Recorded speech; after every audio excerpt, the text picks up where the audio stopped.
हर किस्म के रूहानी जिस्मानी मसाइल और वज़ाइफ के लिए पीर इकबाल कुरैशी चैनल को सब्सक्राइब करें।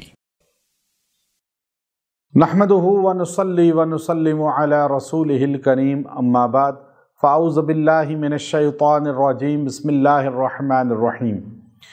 मैं रजब की 10 तारीख़ का एक बहुत ताकतवर अमल आपको दूंगा जो आपके मुक़द्दर को, तकदीर को भी तब्दील कर सकता है और आपकी तकदीर से गम, परेशानियाँ और नुकसानात और बंदिशें, रुकावटें, ये सब ख़त्म कर देगा। लोग समझते हैं जो मुक़द्दर में लिख दिया गया वो कभी ख़त्म नहीं हो सकता। एक तकदीर अटल होती है, एक तकदीर मुअल्लक़ होती है।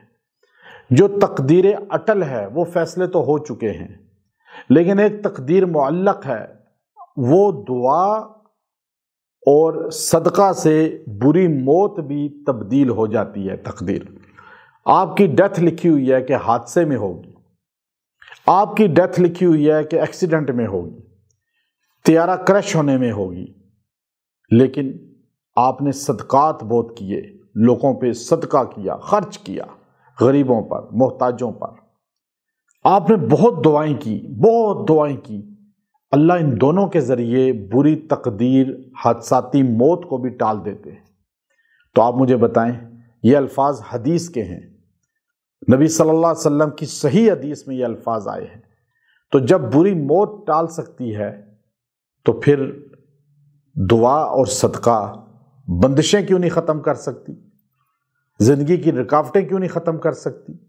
शादियों में मुक़द्दर जो बंद हो चुके हैं, शादियां नहीं हो रही, तरक्की नहीं हो रही, ज़वाल ज़वाल ज़वाल हर चीज़ में मिल रहा है और घरों में नाइतफाकियाँ हैं, मुक़द्दर ही ख़राब हैं, लोग कहते हैं। बहुत से लोग मेरे पास आते हैं रोना शुरू, ये हमारे तो मुक़द्दर ख़राब है, हमारी तो तकदीर ही ख़राब है।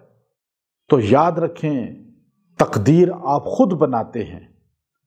मांगें अल्लाह से, सदकात करें, खैरात करें, दुआएं करें। ये वज़ाइफ में क्यों देता हूँ कि खाली वजीफ़ा तस्बीह लेके पढ़ के साइड पे उठ के चले नहीं जाना, तो आराम से बैठ के दुआएं करें साथ। फिर अल्लाह दुआ से तकदीर बदलते हैं या सदका खैरात से। अब इन दो चीज़ों में तो हम पढ़ते कम हैं और हम कहते हैं बस हमारा काम भी हो जाए।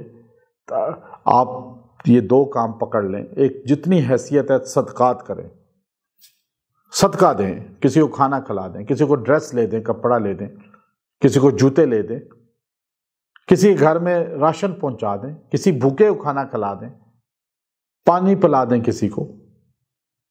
ये आप सदका करें और साथ दुआ, ये वजीफ़ा करके मैं आपको बड़े वसूख से कहता हूँ आपका मुक़द्दर बदल जाएगा, बंद काम रुख खुल जाएंगे।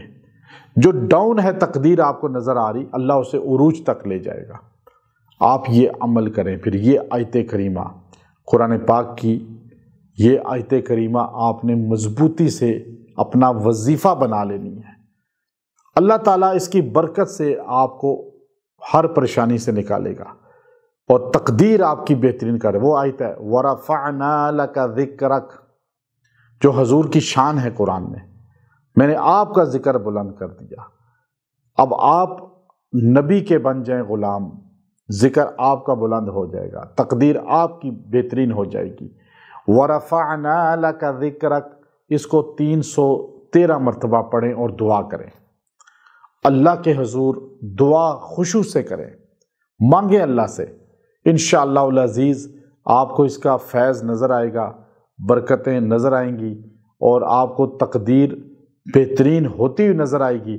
शादी हो चुकी है, मुक़द्दर बंद है जी, अब अच्छी शादी नहीं, या टूट गई है या हो नहीं रही है, कारोबार में ऐसे हो रहा है, तो आप बस तकदीर को बेहतरीन करने के लिए, तकदीर को संवारने के लिए ये अमल करें।